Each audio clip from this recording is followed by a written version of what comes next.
Hello दोस्तों, स्वागत है आप सभी का हमारे यूट्यूब चैनल GR अपडेट दी एक और नवी वीडियो ਦੇ ਵਿੱਚ ਤਾਂ ਲੈ ਕੇ ਆ ਚੁੱਕੇ ਹਾਂ ਜਮਾਤ 9ਵੀਂ ਵਾਲੇ ਵਿਦਿਆਰਥੀਆਂ ਦੇ ਲਈ ਵਿਗਿਆਨ ਯਾਨੀ ਕਿ ਸਾਇੰਸ ਦਾ ਪੇਪਰ ਜੋ ਕਿ ਤੁਹਾਡਾ ਟਰਮ 1 ਪ੍ਰੀਖਿਆ ਸਤੰਬਰ 2023 ਵਿੱਚ ਹੋਣ ਜਾ ਰਿਹਾ ਹੈ।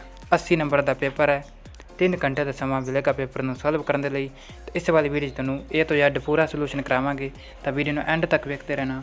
और चैनल में सबसक्राइब नहीं किया तो वीडियो लाइक करके चैनल में सबसक्राइब करना ना भूलना। तो पहला पार्ट ये सारे प्रश्न जरूरी हैं। हरेक प्रश्न 1 मार्क्स का है। तो पहला प्रश्न है FE संकेत किस तत्त नूं दर्शाउंदा है? फास्फोरस, सल्फर, हाइड्रोजन, लोहा या आयरन। तो चौथा इसका राइट आंसर हो जाऊगा लोहा आयरन। दूजा है पानी के अणु विच HO की संख्या का सही अनुपात की है? तो 1:2, 1:8, 8:1, 2:1। इसका आ जाऊगा 2:1। चौथा इसका राइट आंसर हो जाऊगा। तीजा है परमाणु अंक तो भाव है इलैक्ट्रॉनां की संख्या, प्रोटोनां की संख्या, न्यूट्रॉनां की संख्या या फिर दोवें। इसका आ जाऊगा दोवें। इसकी भी चौथी ऑप्शन राइट है। अगे चौथा प्रश्न ऋणात्मक आयनां नूं की कहा जाता है? बिजली तारा, ऋण आयन, धन आयन या फिर पॉजिट्रॉन।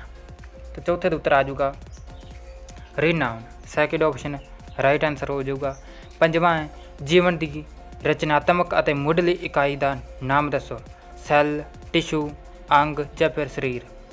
तो पंजवें का उत्तर आ जाऊगा सैल। छेवां है मनुखी शरीर विच सब तो सख्त टिशू केड़ा है? लहू, इनेमल, चमड़ी या फिर नाड़ी। तो छेवें का उत्तर आ जाऊगा इनेमल। सतवां है नाड़ी टिशू डैश विच नहीं पाया जाता।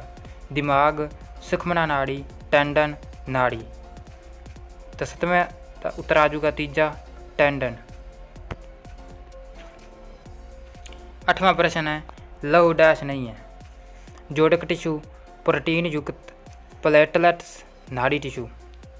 8वें का उत्तर आ जाऊगा प्रोटीन युक्त। दूजा राइट आंसर है इसका। 9वां है किताब ऑरिजिन ऑफ स्पीसीज किस द्वारा लिखी गई है? Linnaeus, Darwin, विटकार, हैकल। 9वें का उत्तर आ जाऊगा डार्विन। 10वां है 5 जगत वर्गीकरण किस द्वारा दिता गया सी? Morgan, R Whittaker, Linnaeus, Haeckel. तो 10वें उत्तर आ जाऊगा आर विटकार। 11वां है वर्गीकरण की मुढ़ली इकाई की है? Variety, species, genus, family. तो 11वें का उत्तर आ जाऊगा स्पीशस। 12वां है स्वचालित वाहन का ओडोमीटर की मापदा है? चाल, समा, दूरी, वेग। तो इसका उत्तर आ जाऊगा दूरी। 13वां है पुंज ਅਤੇ वेग के गुणनफल द्वारा सानू की प्राप्त हुंदा है? बल, जड़ता, संवेग या फिर न्यूटन। तो इसका आ जाऊगा संवेग। तीजी ऑप्शन राइट आंसर है। 14वां है गुरुत्वा आकर्षण के कारण की हुंदा है? इसका आ जाऊगा दोवें। समुद्री छल्ला, चांद की गति। तो इसका आ जाऊगा चौथा राइट आंसर। 15वां है न्यूटन का गुरुत्वा आकर्षण का नियम लागू हुंदा है सिर्फ छोटिया वस्तुओं ते, पौद्यां ते, ब्रह्मंड की सारिया वस्तुओं ते कोई नहीं। तो इसका आ जाऊगा तीजी ऑप्शन राइट आंसर है ब्रह्मंड दियाँ सारिया वस्तुओं ते। 16वां है जेकर दो वस्तुआं विचली दूरी नूं पहला नालों 6 गुना बढ़ा दिता जाता है तो गुरुत्वी बल हो जाएगा 36 गुना, 6 गुना, 12 गुना या फिर 1/36 गुना। तो इसका आ जाऊगा 1/36 गुना। चौथी ऑप्शन। 17वां है धरती के आले दुआले का वातावरण किस द्वारा बनता है? गुरुत्वा बल नाल, हवावां नाल, बदलों नाल या फिर कोई भी नहीं। तो 17वें का उत्तर आ जाऊगा गुरुता बल। पहली ऑप्शन राइट आंसर है। ਅੱਗੇ ਆ ਕੇ ਪਾਰਟ B। ਇਹ ਸਾਰੇ ਪ੍ਰਸ਼ਨ ਜ਼ਰੂਰੀ ਹਨ ਅਤੇ ਹਰੇਕ ਪ੍ਰਸ਼ਨ 2 ਮਾਰਕਸ ਦੇ ਹਨ। ਤਾਂ 2 ਨੰਬਰਾਂ ਵਾਲੇ ਪ੍ਰਸ਼ਨ। ਤਾਂ ਪਹਿਲਾ ਪ੍ਰਸ਼ਨ ਹੈ, ਪਦਾਰਥ ਦੇ ਕਣਾਂ ਦੀ ਕੀ ਵਿਸ਼ੇਸ਼ਤਾਵਾਂ ਹੁੰਦੀਆਂ ਹਨ।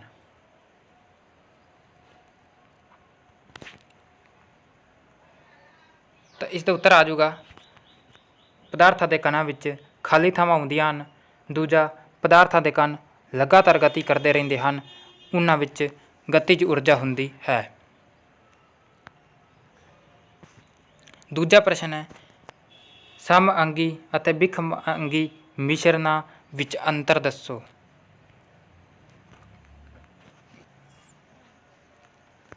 ਸਮਅੰਗੀ ਅਤੇ ਵਿਖਮਅੰਗੀ ਮਿਸ਼ਰਨਾਂ ਵਿੱਚ ਅੰਤਰ। ਸਮਅੰਗੀ ਮਿਸ਼ਰਨ ਦਾ ਰੂਪ, ਗੁਣ ਅਤੇ ਸੰਰਚਨਾ ਹਰ ਅਵਸਥਾ ਵਿੱਚ ਸਮਰੂਪ ਹੁੰਦਾ ਹੈ। ਵਿਖਮਅੰਗੀ ਮਿਸ਼ਰਨ ਦੀ ਘਟਤਾ ਦੇ ਭੌਤਿਕ ਗੁਣ ਇੱਕ ਦੂਸਰੇ ਤੋਂ ਵੱਖ ਹੁੰਦੇ ਹਨ। ਤੀਜਾ ਹੈ, ਇੱਕ ਪਰਮਾਣੂ ਨੂੰ ਅੱਖਾਂ ਨਾਲ ਵੇਖਣਾ ਕਿਉਂ ਸੰਭਵ ਨਹੀਂ ਹੁੰਦਾ। ਉੱਤਰ ਆ ਜਾਊਗਾ, ਪਰਮਾਣੂ ਬਹੁਤ ਛੋਟੇ ਹੁੰਦੇ ਹਨ, ਇਸ ਲਈ ਉਹਨਾਂ ਨੂੰ ਵੇਖਣਾ ਸੰਭਵ ਨਹੀਂ ਹੈ। ਬਹੁਤ ਸਾਰੇ ਤੱਤਾਂ ਦੇ ਪਰਮਾਣੂ ਤਾਂ ਸੁਤੰਤਰ ਰੂਪ ਵਿੱਚ ਨਹੀਂ ਵਿਚਰ ਸਕਦੇ ਹਨ। ਨੈਕਸਟ ਹੈ ਚੌਥਾ ਪ੍ਰਸ਼ਨ, ਹੇਠ ਲਿਖਿਆਂ ਦੇ ਸੂਤਰ ਲਿਖੋ। Sodium oxide, aluminium chloride. Sodium oxide का सूत्र जो है Na2O, एलूमीनियम क्लोराइड सूत्र AlCl3। पंजवां प्रश्न है, सैल नूं जीवन की संरचनात्मक ਅਤੇ क्रियात्मक इकाई क्यों कहते हैं। उत्तर आ जाऊगा, सैल की रचना कई होर निकड़े अंगां तो हुंदी है। सैलों की आकृति ਅਤੇ आकार उन्हां द्वारा ਕੀਤੇ ਜਾਣ ਵਾਲੇ ਵਿਸ਼ੇਸ਼ ਕਾਰਜਾਂ ਦੇ ਅਨੁਰੂਪ ਹੁੰਦੇ ਹਨ। ਇਸ ਲਈ ਸੈੱਲ ਨੂੰ ਜੀਵਨ ਦੀ ਸੰਰਚਨਾਤਮਕ ਅਤੇ ਕਿਰਿਆਤਮਕ ਇਕਾਈ ਕਹਿੰਦੇ ਹਨ। ਛੇਵਾਂ ਹੈ, ਪ੍ਰਕਾਸ਼ ਸੰਸਲੇਸ਼ਨ ਲਈ ਕਿਹੜੀ ਗੈਸ ਲੋੜੀਂਦੀ ਹੈ। ਤਾਂ ਛੇਵੇਂ ਦਾ ਉੱਤਰ ਆ ਜਾਊਗਾ, ਪ੍ਰਕਾਸ਼ ਲਈ ਕਾਰਬਨ ਡਾਈਆਕਸਾਈਡ ਗੈਸ ਦੀ ਲੋੜ ਹੁੰਦੀ ਹੈ। ਸੱਤਵਾਂ ਪ੍ਰਸ਼ਨ ਹੈ, ਪੌਦਿਆਂ ਵਿੱਚ ਵਾਸ਼ਪ ਉਤਸਰਜਨ ਦੀ ਭੂਮਿਕਾ ਦੱਸੋ।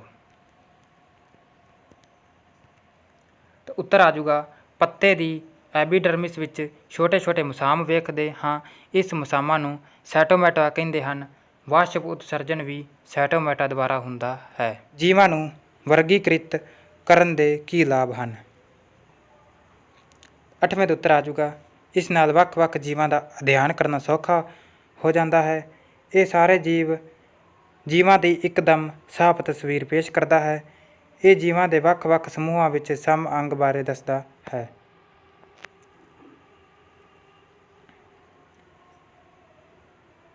ਨੌਵਾਂ ਹੈ, ਜੀਵਾਂ ਨੂੰ ਪ੍ਰੋਟਿਸਟਾ ਅਤੇ ਮਨੀਰਾ ਜਗਤ ਵਿੱਚ ਵੰਡਣ ਲਈ ਮਾਪਦੰਡ ਕੀ ਹੈ।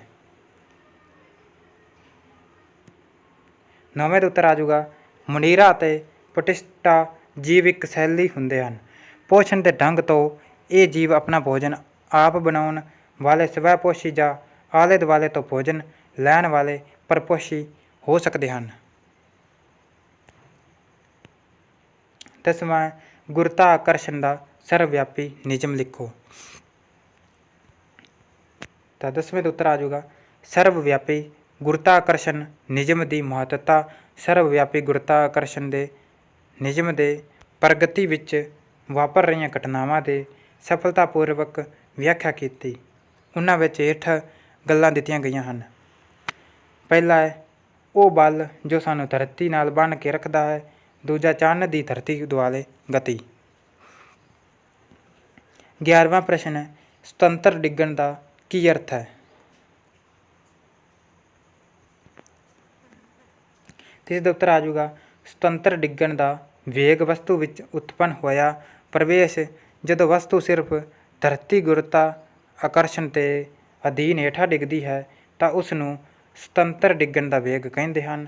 ਜਦੋਂ ਕਿਸੇ ਠੋਸ ਵਸਤੂ ਨੂੰ ਦਰਵ ਵਿੱਚ ਡੁਬੋਇਆ ਜਾਂਦਾ ਹੈ ਤਾਂ ਦਰਵ ਉਸ ਵਸਤੂ ਦੇ ਬਲ ਨੂੰ ਇੱਕ ਬਲ ਲਗਾਉਂਦਾ ਹੈ। ਉਸ ਦੁਆਰਾ ਉੱਪਰ ਵੱਲ ਲੱਗੇ ਬਲ ਨੂੰ ਧਕੇਲ ਬਲ ਜਾਂ ਉਛਾਲ ਬਲ ਕਿਹਾ ਜਾਂਦਾ ਹੈ।